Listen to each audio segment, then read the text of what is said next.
In the video on solubility, I draw little pictures of sodium and chloride ions when sodium chloride dissolves or dissociates into water.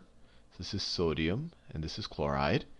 And my simple brain, when I looked at it, I said, okay, how should I draw these things? I said, well, they're in the same period, and sodium is a group 1 element. It's alkali. It's an alkali metal, while chlorine is a halogen. So chlorine is going to have a smaller atomic radius. And the logic there, just to review from the atomic table trends, is that they both of their valence electrons are in the third shell. Sodium only has 11 protons pulling in the center, has 11 in the center, and it has only one electron out there in its valence shell. So the attraction isn't as strong as the case of chloride, which has 17 protons in the center.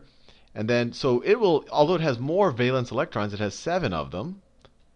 What is that? 1, 6, 7.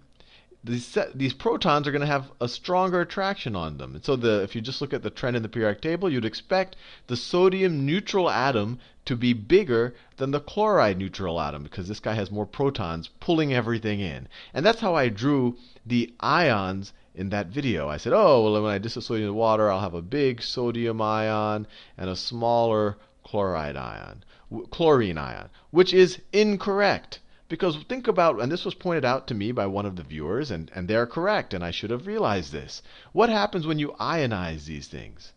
This guy will lose an electron, right? He gives the electron to this guy. So his electron configuration is actually going to look a lot more like neons. He now will have no electrons in that third shell, in the third energy state.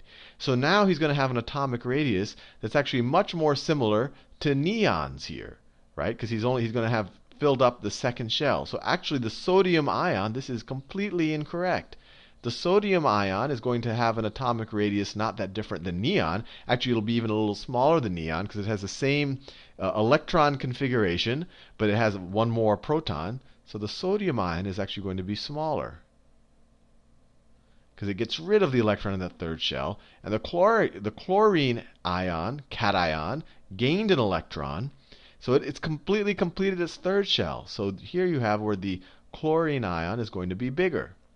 So in that solubility video, I should have actually switched the places between the sodium and the chlorine, at least in size-wise. And of course, I showed how they dissociate in water, and this would be attracted to the oxygen end of the water, and you have the hydrogen ends and all that. But you can watch the solubility for that video for that. It doesn't change the real takeaway from the video, but I think this is a really interesting point that brings up that when you ionize these neutral atoms, it can significantly change, especially significantly change their relative atomic sizes. Anyway, hopefully you found that interesting.